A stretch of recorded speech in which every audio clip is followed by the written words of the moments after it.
শ্রাবণী, শাহজাহান এবং যারা যারা যুক্ত আছেন এই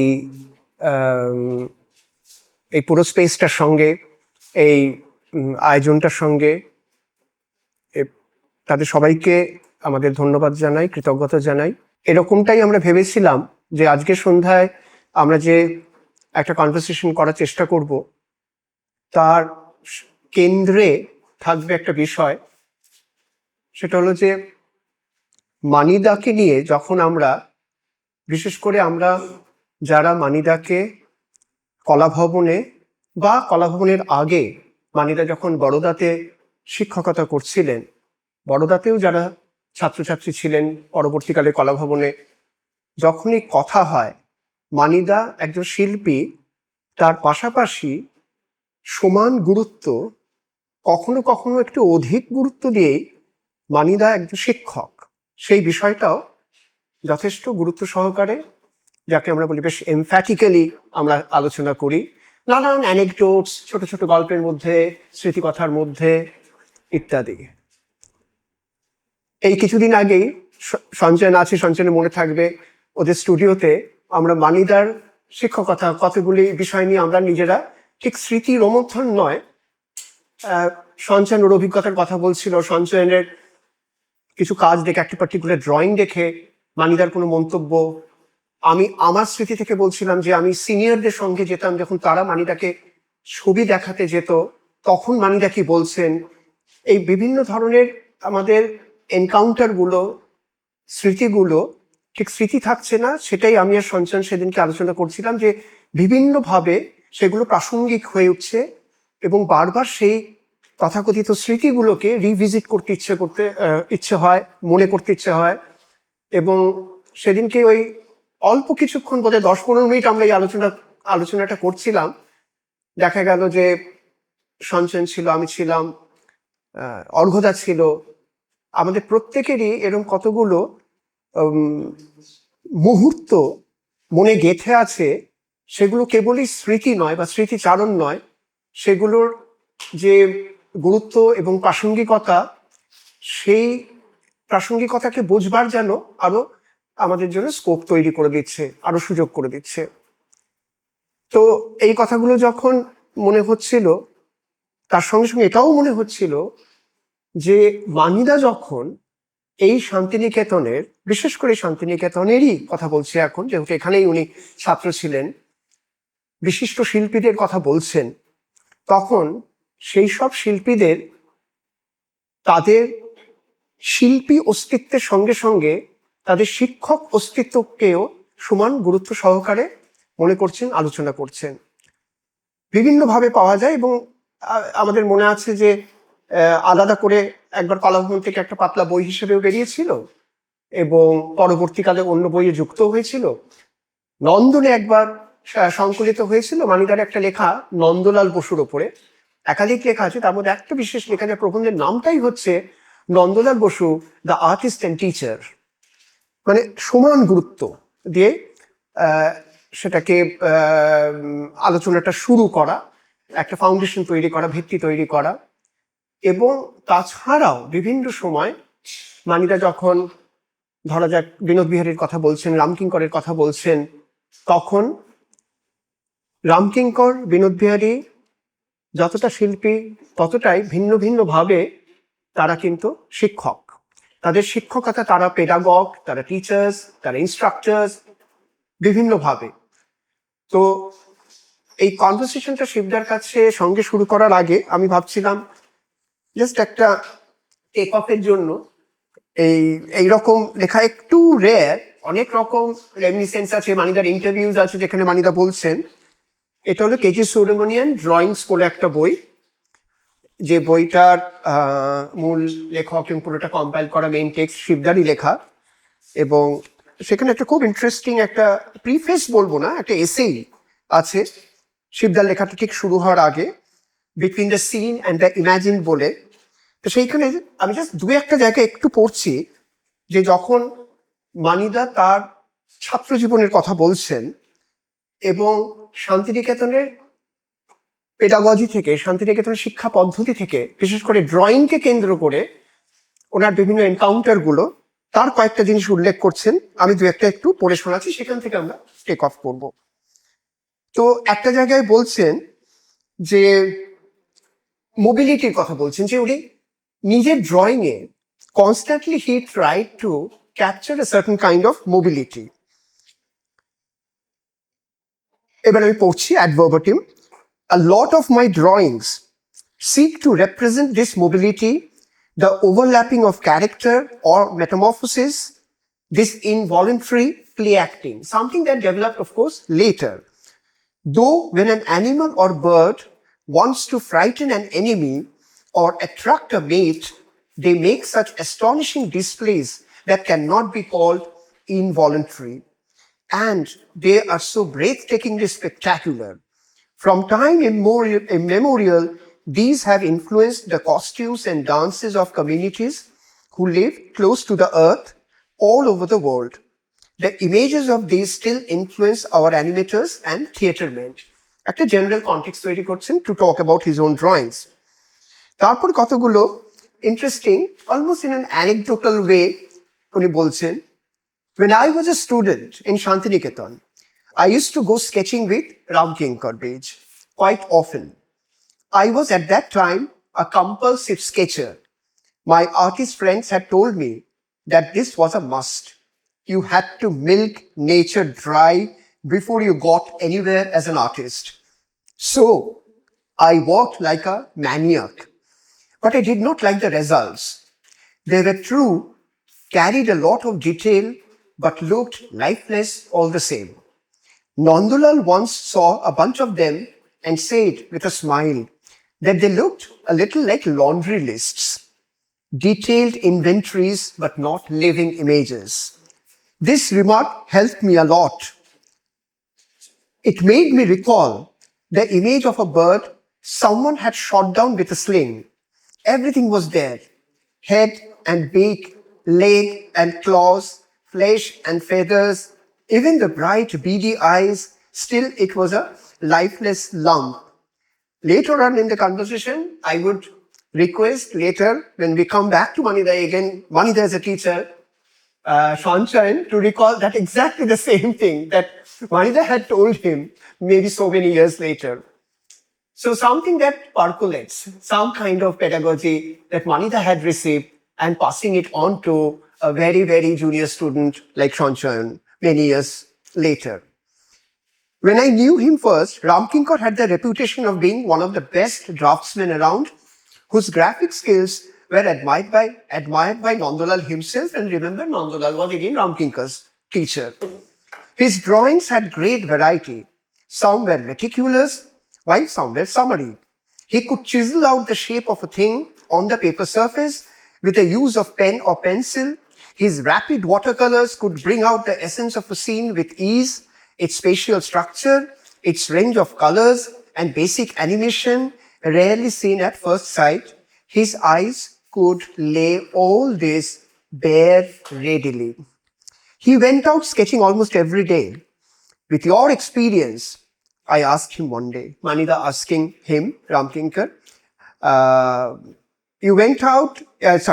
with your experience, why do you have to go sketching every day? With his characteristic laugh, which sounded she, he said, nature is a jealous mistress. If you do not give her constant attention, she will turn her back on you and will not share with you her secrets.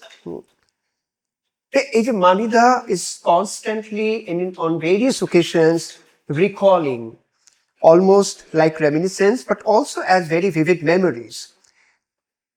And another paragraph, a short paragraph where Manida writes, I went with him day after day to watch how he worked. And that is perhaps very essential to Kalabhavan and Shantiniketan pedagogy, that allowing the students to watch, not necessarily always working with the teachers, but to watch teachers working. So I went with him day after day to watch how he worked. It was time well spent. He often did the same scene over and over, changing the viewpoints. Almost every day, he sat at a certain spot in the Khwai to paint an afternoon train puffing in through a clump of khejur trees, releasing a cloud of black smoke that caught in their spiky leaves. And every time he came up with a distinctly new image. This is what young K.G. Subramanian, as a student, was observing his teacher Ram Kinkar was doing. I did not do very much on these strips except watch, he writes very, very clearly. For more than one reason, I could not work and watch at the same time, Manika writes. I also felt that I needed to be more skilled to keep pace with him, with Ram Kinkar. Besides, I was by nature withdrawn and shy, but I learned my lessons with the passage of time. I learned to extract the building blocks of a thing or scene in diverse ways, then reconfigure them. This became an engrossing exercise. I did not have Ram Kinkar's persistence in paying court to nature day in and day out, but from time to time, I did manage to do so to ensure that my configurations did not go too far astray and lose their sense of reality. Then he also writes something about Binodbari, which will come to that later. But at this juncture, I would like to ask Shivda something that you might reflect on this, Manida's observations of his teachers working. That's true. I mean, he held all these three people in high esteem. Kingarda, Vinodda, and Nathalam. And when he was leaving Baroda, I probably talked about this earlier. The students went and told him, please stay back. Why do you want to go to Shantiniketan? So he told them, a story. Yeah. Rajgir, yeah. Then Nandalal took students almost every other year to Rajgir. And there somebody asked, why do you come back again and again to Rajgir? So Nandalal said, this is a place where Buddha walked. And to walk on that field is a great experience. So he said, Shantiniketan similarly is a place where three great artists, and he used the word total artist, walked. And I would like to walk on that ground. So it's not just a metaphor. So in some sense, as an artist, he was somebody who wanted to walk on that ground alongside them in some way. So that was important. But each of these artists became important to him in different ways. And I think in a sequence, not all at the same time. He sort of, this happens with everybody. We discover even our teachers. We don't, the moment you get there, you don't, it's not just seeing and kind of thing, but it's also the student or any one of us, we'll have to discover these masters in some way. So he also discovered his teachers in a sequence in a different way. And partly this has to do with age. When he came, he was 22 years old. Yeah. Kingarda was the youngest. I think he should have been around 38 years. Vinodda was 40. Nandalal was 62. Yeah.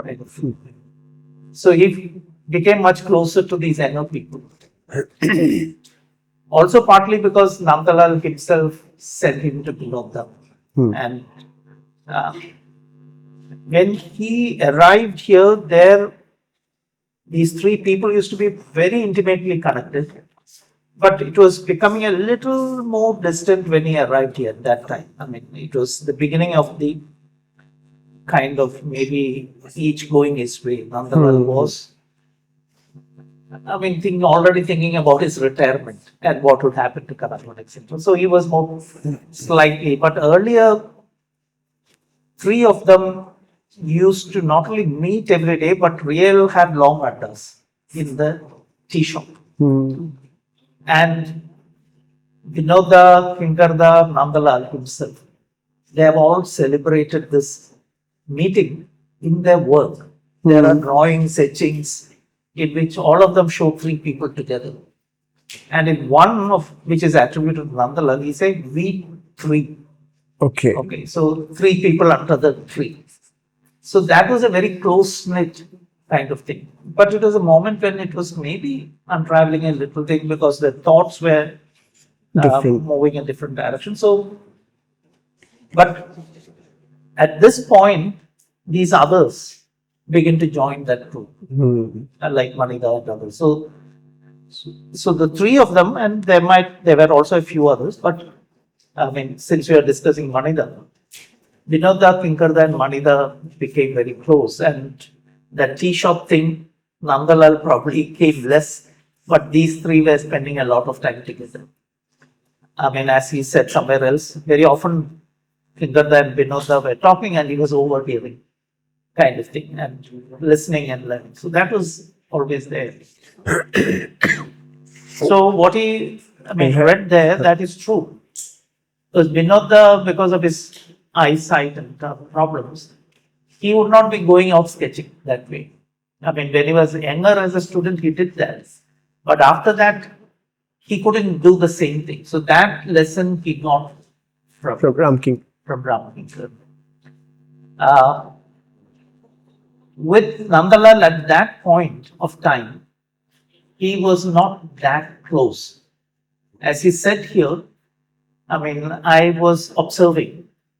He was observing Nandalal more than Directly. kind of thing. And he has said somewhere else that even those who stand and observe study, kind of thing. So his interaction with Nandalal was not that close, but that of observation. In the beginning, it was but when he did certain things, so each of them as teachers also had different things. So one of the things which Manida himself has said is that at that point of time, 1944-45, they were trying to, Nandalal was worried because Rabindranath had passed away. Yeah.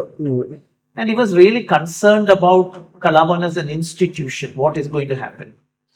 So he was becoming a little, conservative in the sense. Conservative because he wanted to conserve what is there. Whatever you have achieved, he wanted to keep that.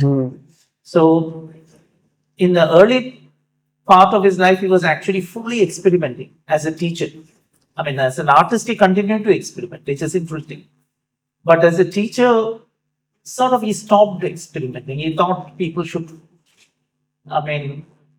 follow systems more than which was a very important thing. And Manida also picks on that. So as an young man of 22 years, he was more Close to them. Close to these two. Age, as well as because they were more interested at that point of time in discussing European art, modern art, and all that kind of thing. And Manida, you should remember, came from a French colony where he was already exposed to modern art, because the French magazines, art magazines were coming, where he saw a lot of modern art kind of thing. So there is somewhere where Nandalal is supposed to have told him that you dress like an Indian in khadi and all that, but you think like a European kind of thing. So obviously there was a little thing. So he said, you better go to Vinod. So that is how he went. So these different things probably attracted him to Kinkarda much more at that time. And if you look at his early work that we have, 47, 48, 49, it's basically influenced by Kinkarda. Kinkarda is the main influence. And of course, for an young person, I think that kind of robustness, that kind of energy is something that is very attractive. I myself remember when I first came, my hero was Sousa. So, but I was not thinking about Nandalal. I was thinking more about Sousa and things like that. Maybe today I'm not perspective that. changed. Yeah, perspective changed. So in a sense, it changed. The change really happens in some sense. He was absorbing all these things. There was, Vinodda gave him an intellectual dimension because Binoda was probably more analytical. I mean, Kinderda was probably plucking things from the air. Intuitively, yes. Not that he was not thinking, but he was not articulating them. Because as a student, sometimes what happens is, you also need to articulate things. And sometimes articulation, a teacher has to articulate things. I mean, some students at least. Some students probably will believe in the teacher fully. Others might be more questioning. And then you have to articulate things. So that is probably why Nandalal sent him or people like him to Binoda. So he has somebody who could articulate. Also, both of them were voracious readers. Both were, and at Binoda. that time, even to some extent, I mean, Ramkinder was involved in that. Reading. So reading. So they used to read together. Yeah. I mean, there were also a couple of others who were college educated and all that. So they used to read various things together. And Kinderda was also producing European plays at that time. So they used to read together. And there is something that Manida mentions that they were reading at some point portions of, James Joyce's Ulysses. I mean, very difficult text, but they were reading process. So they were interested in, and they were also probably reading, modern Indian literature, Mukti Bodh and others, because some of these very modern Hindi poets were associated with Calcutta at that time. So they were aware of all this kind of thing. They were reading all this. And so that brought these three people, Kinderda, Binoda and Manida together. And Binoda was the more analytical kind of person, which actually appealed to him. In some ways, Manida modeled himself after Binoda to a great extent. And that happens. I mean, he himself has said, and this is said by many people, like not only Manida, but even Stella Crambrish has said this, that, Binoda was a wonderful teacher. There are hardly, one of the finest teacher you can have. So this was said by many people. So when Manida became a teacher in Baroda, that is when he actually looks at Binoda more closely. So if you look at 52, 47, 48, 49, he's more like Kinderda. But 52, if you are looking 51, late 51, 52, that early years, 53, 54, he's trying to pick on what Binoda was trying to do. Because he then realized a few things, that you have to think in terms of a language. And this is something that Nandalal also did. But for him, the reference point was Binoda at that point. Previously, it was more in terms of expression? No. In terms of how does a language work together, what is the constructional logic of a language? But the real person who started doing that or analyzing it in that way was Nandalal. But he didn't articulate it. If you look at Nandalal's writing, he did this to some extent in Shilpa Charcha. But it was published in 1956. Anek Pore, even after he retires from Kalam. So it is something that he practiced as a teacher, which is putting into a text after he stops being a teacher. But the person who carried this idea to Manida and many others in practice and in demonstrating it was Binoda. So he turns to Binoda in many ways at that point when he becomes a teacher.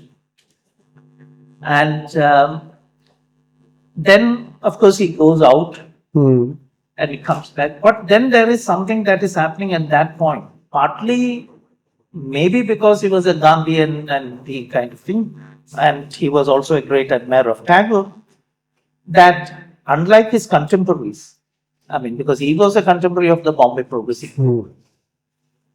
So unlike his contemporaries, he wants to look at art in a much broader thing. And we know that in 1958, he leaves his teaching for 2 years and goes to the uh, to the weaver service. Weaver service center, looking at the Yeah, craft. craft. So there actually he begins to look at Nandalal. And this is interesting. I mean, even for Binodar was here all the time, and he was, I mean, Nandalal's closest associate. I mean, if you look at all the murals from 1924 up to 40, I mean, everywhere Binodar was his assistant. Only when, I mean, his eyesight became a little more difficult to do these fine lines that Nandalal wanted, that he stops assisting him.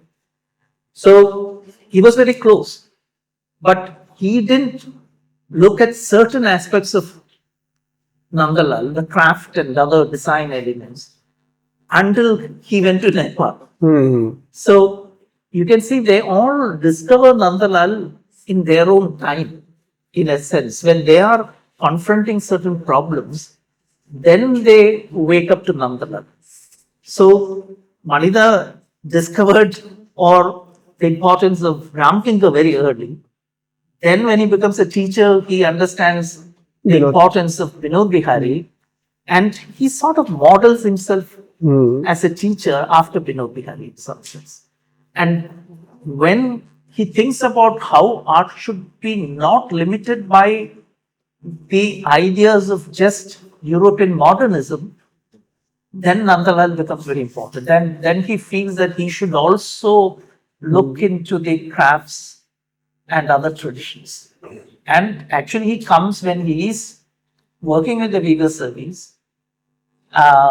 He comes here actually. Okay. Once he meets also. Okay. So, so there are. I mean, this is the way he discovers, and actually, then gradually, as he grows old, in some sense, Nandalal becomes more and more important. So we find more writings on Nandalal. Nandalal, because he is not only the crucial figure, the central figure who brings it all up, but he is also somebody who is thinking. And so, interestingly, it will be quite interesting to look at, I mean, Manida, in terms of how he, some of the issues, like the language issue, how do they deal with.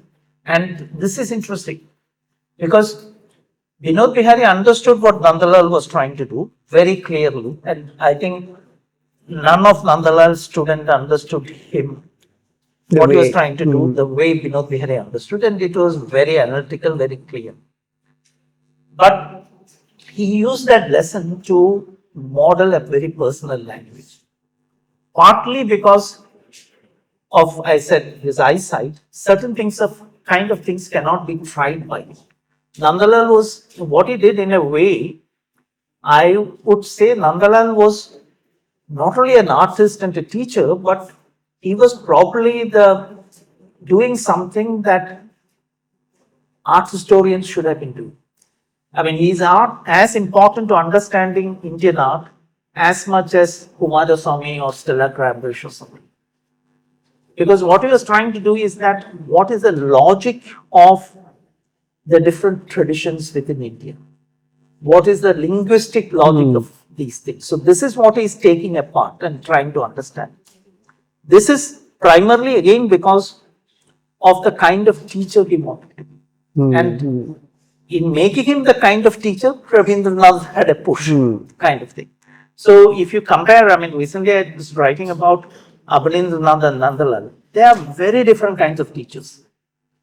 I mean, Abanindranath, you can say he became the kind of teacher following the kind of artist he was. Nandalal, you can say he became the artist he was following the kind of teacher he was. So teaching was the main thing. I mean, there are also other artists you can think about, like maybe Paul Klee, who did a lot of work because he was a teacher trying to explain things to the students, and he had to articulate and clarify things for himself. So Nandalal did a lot of things like that. And that is why he worked in so many styles. I mean, because he had to pull them apart and see how they work. And he did it in his own work. Partly because of the kind of teaching he wanted to do. Because in Abanindranath's class, Abanindranath didn't believe in, that you can train a person or He said, oh, you become an artist yourself. You can't learn art. So he did his painting. His students followed him. Nandalal didn't want to do that. Nandalal wanted to show them 100 different ways so that you can pick and choose according to your thing. So Binod Bihari picked and chose what he wanted. And he analyzed more particularly the thing that he was saying, the components, the structures in relation to, Japanese, Chinese art, the East Asian tradition. How do you do? Because that was something that was more suitable for him. That you have some building block and then you know how to put the building block together. So there was a distance between seeing and that building block. You see, and on the basis of memory, you create your building blocks. Nandalal always looked more, as you which Ramkinkar also said, that whole thing, that you have to look again and again and again. So that way of putting things together, which Binod Bihari did, was also partly because of his eyesight. So he had to do something that he can use as an artist. But he allowed, in the sense, much more than Nandalal or even Ramkinkar. His language was much more, closely knit. Nandalal was so diverse. Ramkinkar also, in a way, was diverse. In fact, even those watercolor drawings, which everybody thinks about it as, when you look at it, it's like European modern kind of thing. You think of the modernism. But there is an element where he speaks, it would have come to him only because these two other colleagues of his are so much analyzing the Far Eastern art. Right. Where you put a line and that line is in space, not on the surface of the paper. Every line in a calligraphic thing is in space. And this is something that Binoda knew very well. He consciously knew that every line he's drawing is not just on the surface of the paper, but is a mark in space. And he was very, very conscious to judge that kind of thing. So this kind of rigor with which he did, which Manida picked up in his thing. And he also tried to make it more, not as much as Binod Bihari, but his language was more coherent. In the sense, like, he tried to have a common core. Nandalal did not think that common core was most important because he was the first teacher who was exploring multiple languages and he wanted it that way. So, but he begins to look at this whole issue of language, and then even the first piece that he wrote, Manida, there is something of this. There is one more person who actually becomes important in this thing, is that when he's in England, he attends the lectures of E.H. Gombrich. Gombrich was at that time when, the Slade professor, and Manida was in Slade. So he was giving a series of lectures on drawing, European drawing. And that is where he developed the core idea, which, because later he develops much more in his book, Art and Illusion.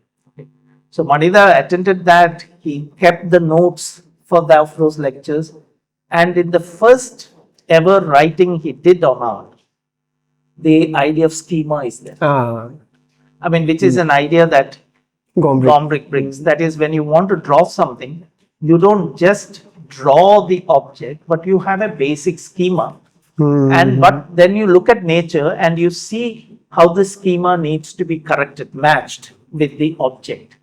So after that, he doesn't speak very much, but then very late in the 90s when he's writing, again the schema comes back after many kind of thing. I think this is 59 or something, he wrote that first piece of writing, and you see it there.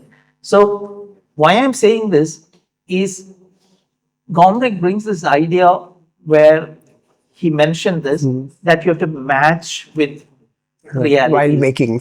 So you have a convention. Nandalal was showing how these conventions worked in different things. but how each convention has to be matched with reality. Now, that idea probably came from these Gombrich lectures. So, and you can see then there is a difference again. This language is idea of language is very central to Manida, which comes from Nandalal originally, then explained in a more analytical manner by Binod Bihari. And there is some interesting thing. Like Nandalal, when he looks, if you read Shilpa Charcha, he's trying to think all of them as different languages, like all the verbal languages you have. And Nandalal's idea of tradition also was somewhat based on like the idea of a literary tradition, where you have many things. So craft, art, all this kind of thing is a literary tradition, is not all of one kind. So the art practice is also like a literary tradition, which has a law of many things. So he picks on that, but there is one difference that Manida brings. He doesn't speak of languages. He speaks only of language. He talks about art languages singular. So that is a difference. That is something that he moves closer to Binod Bihari then. But in doing that, how to say that this one language, he uses some interesting thing. He thinks that, he says somewhere that if you look at all the different arts of the world, European, African, this, Chinese, Indian, everything, you can probably see that as creating different dimensions, psychological level dimensions of a language. So he brings this not as just mere convention, but as fulfilling different levels of, mental ideas. Like we want to be expressive, to bring out our emotions. We want to be very meticulous in one way. So he tries to arrange all the languages together as if they are one single, all the different traditions of the world, as if they are part of a single visual language. So there he's making again a difference. So they are not just looking at this as one. He's teacher in individual, but he's also combining lessons he's drawing from all these different teachers, and even thinking about it. Yeah, and that's true, Shraddha. When Manida is writing on Nandalal, as you said, slightly later, he's also struggling to find appropriate terms to explain. For example, he's writing to understand the rationale behind Nandalal. To use these phrases, nobody has been using this kind of words to explain a work of art, using the rationale, because it sounds too scientific, too definitive. But risking all that, Manida does use this kind of phrases to understand the rationale behind the art traditions, and also, as you said, to understand a work of art or certain art traditions in terms of units and building blocks. So this is really fascinating to realize that, as you said in the beginning, that one discovers their teachers all along, not that everybody gets discovered at one go. Now, on that note, if I may just read out once again a few lines where Manida is now referring to Binod Bihari, again as a very important teacher. Now, preceding this paragraph, Manida has already talked about the significance of nature for Ramkinkar as well as Nandulal. Now he writes, Binod Bihari also believed in paying court to nature, but in his own individual way. He had serious eyesight problems, as you said. He was blind in one eye and highly myopic in the other. He saw small details of things from near, but from far only their general shape.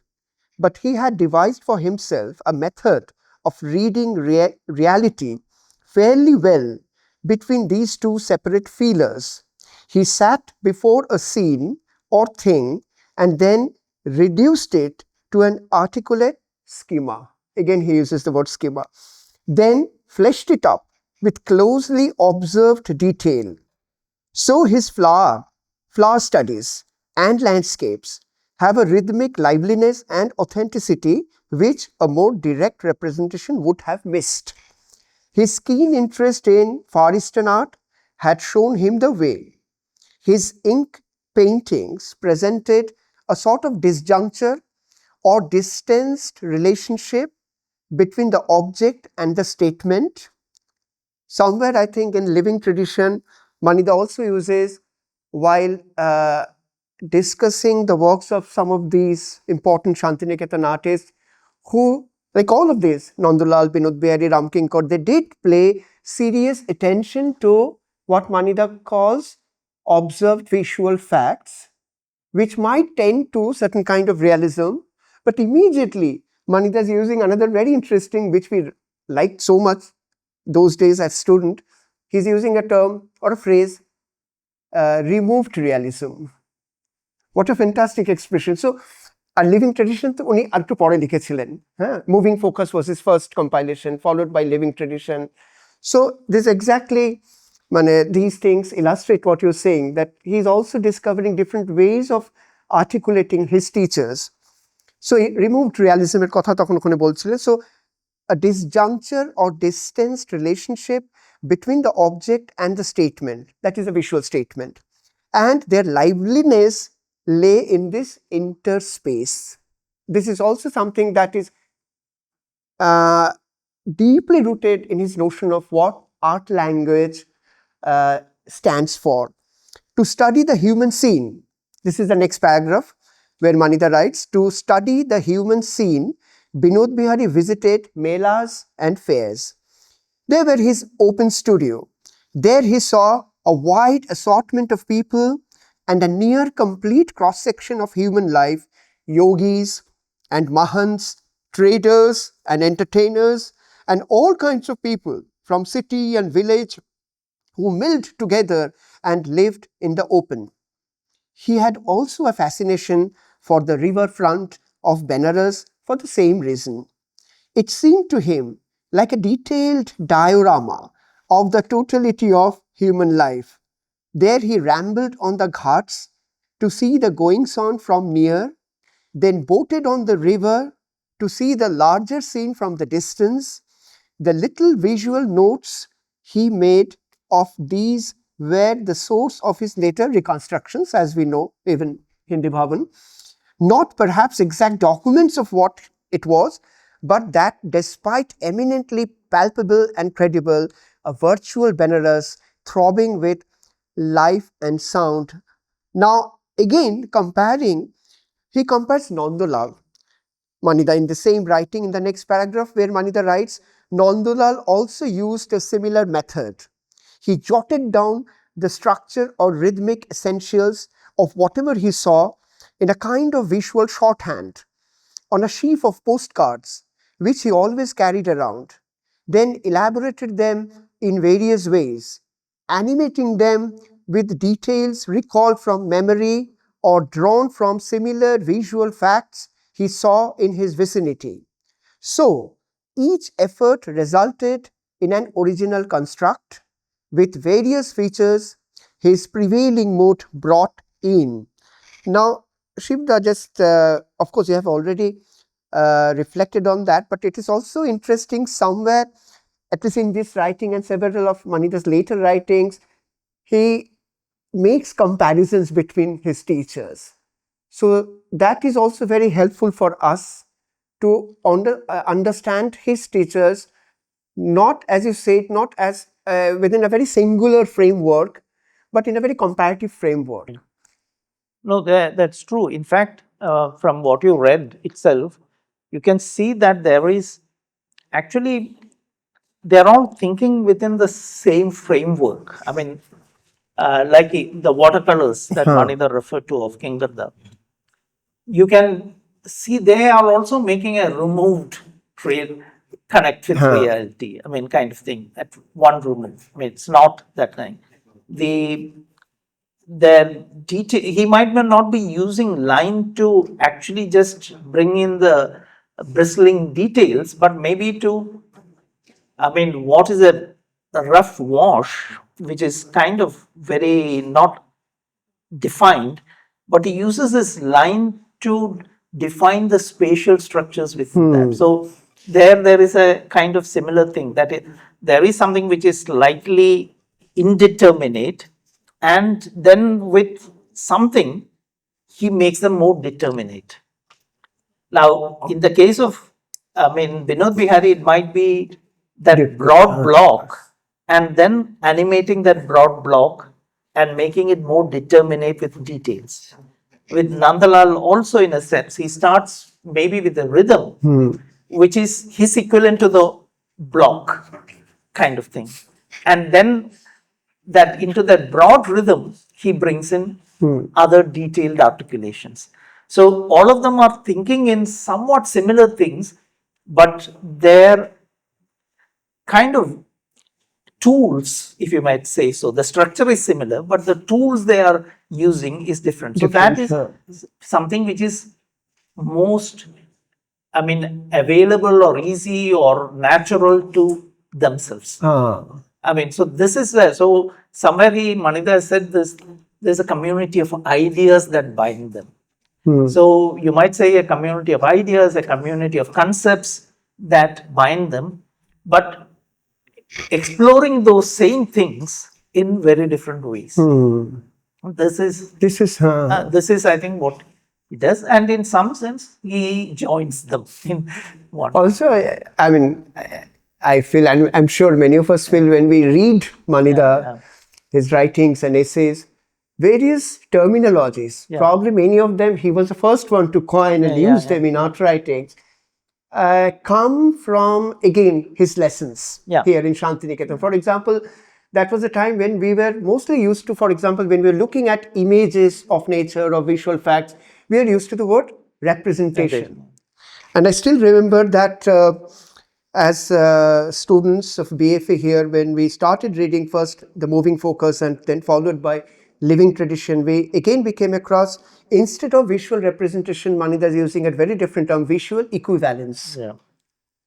So something, not that we realized everything that what is supposed to meant, but at least something jolted us. Because you are not creating an exact equivalent of that, but you are doing something, not an exact duplicate of that.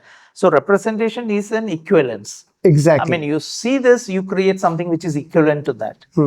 So here again, actually, Gombrich and others will come in. So he used this, and he wasn't important. He never told me this, but when I talked to him when he came as a visiting fellow when I was a student, so I listened to him, and then I asked him, because I was reading Gombrich at that time. So you knew, So I asked him these ideas. Did you read this guy? He said, yes, I went to his lectures when I was a student, kind of thing. So automatically that was probably at the back of his mind. So these three were there, plus I think Dominic was a kind of person who allowed him to connect these things together. So it is interesting. And then he takes something beyond that. When he was there in the 50s, Gombrich was also looking at, and along with other scientists there, like Gregory and all these people are there, who were studying perception. So if you look at Manida's writing, there's always this thing about perception coming in. And he picked that up, and there is one interest which he got from the scientists who were associated, or Gombrich was associated with at that point of time, is to study not only human perception, but animal perception. So if we should be still there in his archives here, that one of the first books to be published on animal perception. He was the one who also, when I was doing these things, pointed me out to some of those scientists, and I saw that he had this book on animal perception, which is I think still one of the major books that is available. So idea of how we see the world and what is the instrument with which we see the world and how does that instrument work is as much important to drawing as just studying the techniques. So that is where this equivalent comes. So like Gombrich speaks about, and he used many animal references. Like if you're putting a fish, you don't have to put a worm to catch the fish on a hook. You can put a little silver foil which moves in the river, in the water, and because it reflects light, it looks like a worm and the fish would hook. So this is illusion in a sense. So illusion teaches you in a sense that it doesn't have to be exactly the same thing, but it can be something that is equivalent. You read as an equivalent and therefore you act as if accordingly. Accordingly. So every representation in some sense is an equivalent, which allows you to read it as something, as the real, but it may not be exactly the same thing. So therefore, there's many differences you can have, many distance you can have from the real object to the representation at many levels. Yeah. So these are all interesting. So he adds a few things. Like the scientific, exploration of, perception, or what you call the psychology of perception, is also added to the thing that Nandalal and Vinod Bihari gives him. Also, scientific methods of articulating when discussing art. And also to understand the idea of perception and representation, using also what the scientists have to tell us. Correct. That kind of thing. So that is something that he brings into the basic ideas that Nandalal develops and he receives through Vinod Bihari. Yeah. So, Shivda, while we come towards the end of our conversation, maybe we can have a brief discussion now on Manida as a teacher. Finally, we come back to that. And something that I would like to request Shanchan for all of us, if you may recall that incident you were telling me the other day, looking at one of your drawings of a pig. What did Manida tell you? It could be a very interesting take-off point. Yeah. One of the things that we made that as a student, we were doing a lot of sketches and making white. It was also staging was part of the curriculum, the way our pedagogy was happening. We were doing this very full shape big drawings of different animals that were around us. I did a sleeping pig, and it was I was very proud of it. It was there and all this. So we didn't say that it's wrong or right, but he just said that always be aware that are you drawing a sleeping sheep, a pig, or a dead pig? Your lines, are they reflecting that quality or not? That was the kind of, when we see, we always think you're documenting life. It's exactness. But what is your process is doing and what is finally coming out of that encounter? Yeah, exactly. A single line can create so much of difference between the situation and the experience. And also, Shivda, when, like what Shanchan recalled now, and many of the students, Manita students, recall some of these encounters, and also remember Manita's comments. It seems that one can write a whole book of parables. But was this essential to Manita's teaching? Because you have also followed your classmates, and particularly from the practical departments, you must have. I used to go. I used to go, and because when he came in '76, and I was actually, because I was also reading some of those things, and we had some conversation, and the language issue came up. Partly when he was doing the terracottas, I asked him, and then he also talked about it and brought up the kind of ideas of language that Paul Klee had and all that. So then I was curious of how he's doing. So my own interactions were there, which was very funny. But apart from that, I used to go and see how he responded, how he kind of looked at works. And there was a pattern that sometimes I know that students have sometimes complained, comparing him with teachers in European universities and all that, that usually say people have studied under him and some European master. in Europe, always the teachers are asking, what are you trying to do? And they were actually basically trying to talk about what they should think, what should they kind of think. And Manida never did this in a way. His approach was different. He left the thinking to you. You have to think your thoughts. You have to decide what you do. I mean, as a teacher, he never wanted to interfere what position you should be taking. That was left to the student. And again, this is something that he took from Vinod Bihari. Oh. Vinod Bihari always tried to find out what the student is thinking and then advise.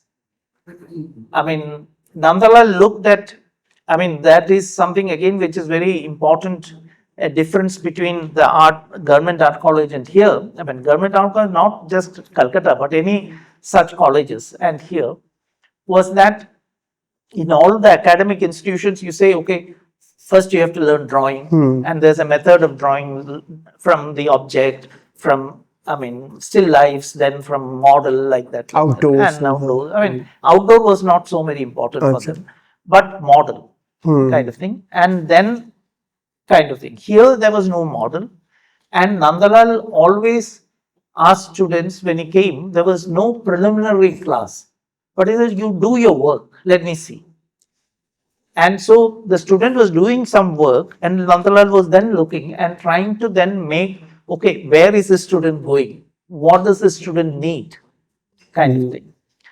Now, so that was more, he understood more in terms of the skills. Vinod Bihari, when he looked the same kind of work, he thought about, okay, what is this student trying to communicate? Neat. What is he trying to communicate? What is he trying to say? And then look, does he have the skills to say that? And this is exactly what Manida was doing. He was looking at what the student is. He sometimes asked, like me, he asked. Many others he didn't ask, but he looked at the drawings and guessed what was happening. Because if the student is articulate, he would ask, what are you thinking? But if the student was not that articulate, he would try to look at the works and slightly guess what is saying. And then sometimes he himself would ask, are you trying to do this? And then he said, if you're trying to do that, are you reaching there? Why are you not reaching there? What is the problem? He thought in terms of the language. Because you are not using the language you need to reach there. So when I myself realized this, and that is what I wanted to check when I visited or looked at how he was looking at other students, because when he saw my work, he asked me, what do I read? And those days I was, taken up with existentialism, and I talked about, all those, Kierkegaard and Sartre and this and that and all that kind of people. Then he said, in his typical way, if you look at your work, nobody will say that you read these people. But you were looking at medieval painting, at, maybe the mosaics or the Byzantine stained glass. And he said, see, this is what you're reading and what you are trying to say is very subjective. And the language you are using is something that was a collective language, a language of objective representation, shared ideas, represent shared ideas. How can you do that? Then he gave me a lecture on how Kafka used language and things like that. So there is where then I got the idea that, okay, he's trying to do this, so is he doing the same with other people? So in a way, that was his method. So I found that whenever somebody showed work, it may not be exactly in these terms, but he was always trying to look at what that person was trying to do and whether the means that he was using was like that. So he should then give some suggestion, not so much demonstrate. Sometimes for some students he demonstrated, but he said, look at this artist, think about this, that kind of a thing. So he gave you a hint about how to go about it. This, I understand, was also the method that Vinod followed, that he would kind of think. Manida, of course, with a little more broader kind of thing, his references might take you anywhere in the world. I mean, not within a kind of smaller circle. The circle might have increased in some sense, but the method, basic method was very similar Huh. kind of thing. So that was, in fact, I mean, even Nilima Sheikh, I mean, when she remembers how he was teaching, tells almost the same. Yeah. So that was there. And of course, if you were kind of sensitive, it was, I mean, later, of course, I think when many of you came to know him, he was much milder. I mean, he was a little more tough in the early years. Like, in fact, when he first came here as a visiting professor in 76, 77, actually nobody dared go near him. And that is why I got all the time I wanted. Because, I mean, our senior students who went to Baroda and came back, and they all told, he is so difficult. He can be very harsh and kind of thing. Our teachers here was very, very soft. I mean, like whether it's Kaushikda or Soumik, their approach was very soft. And Manida would be on your face, he will tell you what is kind of the problem. This is nothing has happened to this kind of thing. So it was like, I mean, we always felt, I felt, and then Neelima also told me that it is like when you go there, you think you are done something, and then you tear you into pieces, and you are completely thing. I mean, not that he will say anything wrong, but he will dismantle your ideas totally, and in a sense, he'll make you rethink about it. And so that is. That changed a little bit later on. Yeah, as he grew As you said, older, he became milder and he softer. became much, much milder kind of thing. But the basic way he taught was that, but it was always very useful. I think, I mean, personally, I felt it was very useful because it made you think. Like, I mean, other teachers were very good, but they would say, "Theek ache, cholo." I mean, He provoked. Provoked. And I mean, very different is that, like, for instance, when he told me, when I did my painting, my other teachers sometimes said certain things like, very well meaning. I mean, nothing wrong in that. Like, Arunda said, Tumi to, like, you have lost your innocence. I mean, like, kind of a thing. Others, some Self-conscious. self-conscious, that was a kind of thing. But Manidhan didn't think that is a problem at all. Or somebody else told, Tumi je rawe wrong laga cho ita theek nahi. So I told him all these things. So he said, wrong laga no theek nahi, you will learn gradually. How? Because you are doing and you will learn what should be the right thing. So that's not an important thing. That will correct itself. But you have to think. That is a kind of thing. And that thinking you have to do. He won't do it for you. But he might do the first thing, break you and force you into thinking. And that is, I think, what is important. But he never told you what to think, which many of my friends who studied under Western masters, after studying under him, they all told me that their discussions with their teachers was around what to think, kind of thing.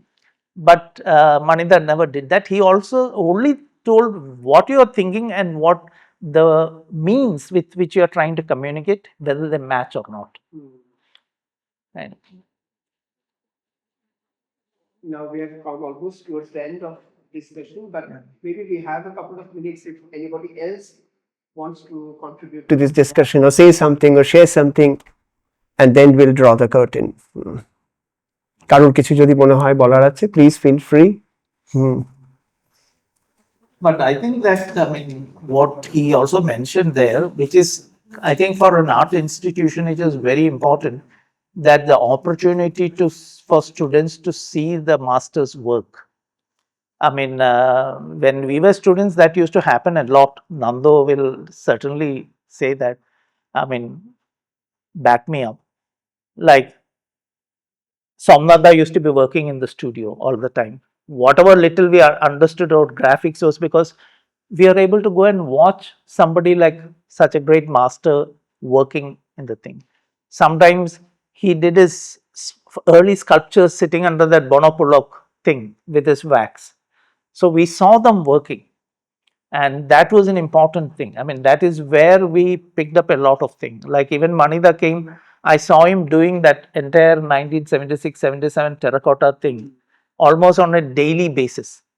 I was watching him work when we had our conversations also in relation to that. So, to understand something, you have to do that. And that was a very, very, very important learning that we had. So, what he says is watching, is a very important method. So you also see that how an artist is bringing his things into thing. In fact, there is something where, Abhinandanand in one of his, I think Bhagyeshwari, somewhere he says, trying to copy a artist doesn't, it doesn't give you, because when the artist finishes his work, he hides the passage. So you cannot see the thing. So when you see him work, actually you see the passage, how he arrives at it, kind of thing. Of course, Nandalal probably had a slightly different take on it. He thought when you copy it intelligently, you can also dismantle it. Yeah. And you are also basically dismantling it, you're saying, and you can get to the language part of it. Abhinandanand was stressing on the expression part of it. Nandalal was more interested. So he said, when you copy something and you copy it intelligently, you can dismantle and see the components, kind of a thing. So it is very interesting how these teachers thought, how they worked. But this watching, I think, is a very important thing. That is something that we had heard from everybody, all our teachers, Nanduda, Pratikda, Nirmalda, and you can all see of this. you actually watched. আপনারা সবাই দেখেছেন এদেরকে কাজ করতে। No, and you can see that how, and what they're saying, you can see simply, you can experience it very simply. Watch that film on Picasso, where he's working. And if you see that, you can see how the painting is changing completely, and what you can say, Abhinandanand was trying to say that when you look at the final finished work of that Picasso thing, you will never think that this is how he arrived at it. The entire So passage. if you watch that film where he's actually painting, you can really see what, this means. The importance of watching and to know a master by watching him. Kind of thing. Yeah. So, on that note, can we conclude? Or if you have anything, please. yeah.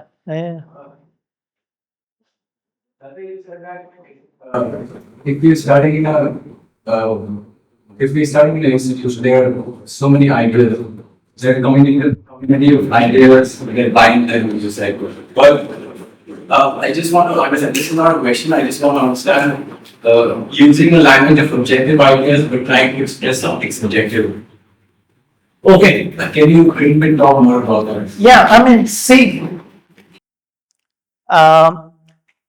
Sometimes if you use any language, that language will have its own thing. Suppose I speak in a very Sanskritized Bengali.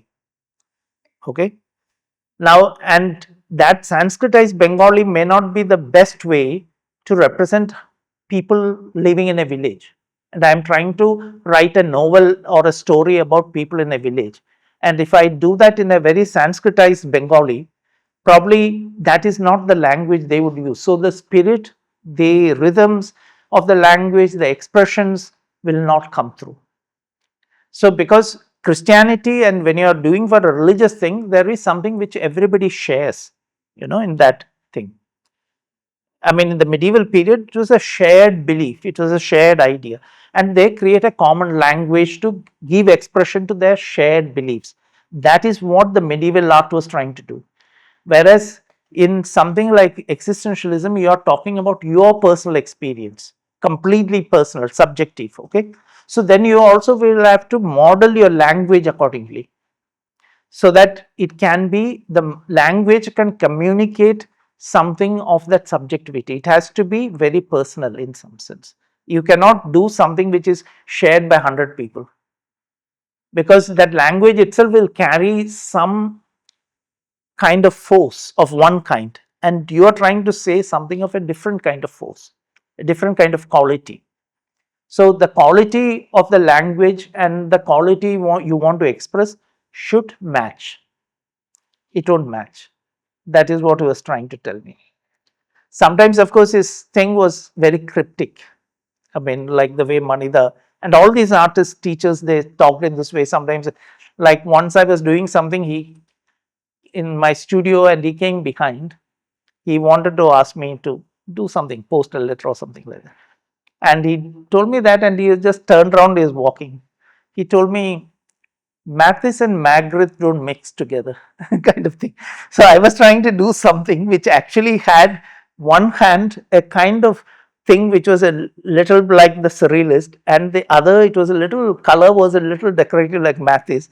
So as he turned and he was going, he just said, Mathis and Margaret would mix together.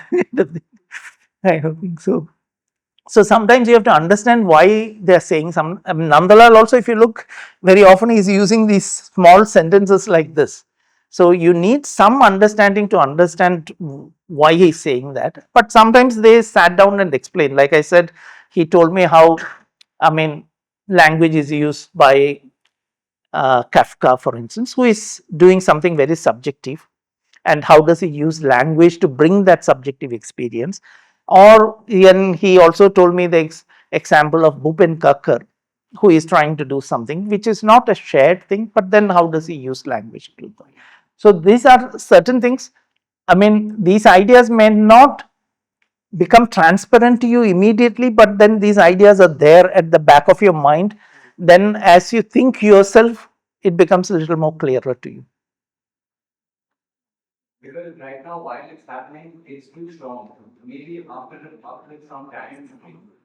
Yeah, you need, because see, you are caught up in one way, you know. I was thinking and painting in a certain way. I was taken away by something. Like there are many things he told me. I said, and he told me something else which is equally very true. And I have told probably 200 people after that, that he said, don't be afraid of destroying something.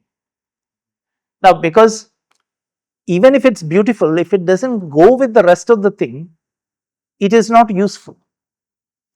So sometimes you do some little bit of thing and you might find it very attractive and you will try to keep it, but it doesn't play any role in what you're trying to say. There was certainly some element in my work like that I can now see very clearly. It was attractive, so I kept it. And he didn't say this is wrong, but he told me this. So then you realize, okay, I mean, things should work together to tell what you want to do, not whether each of the detail is good or bad. Whether even if something is very beautiful, if it doesn't function here, it doesn't mean anything.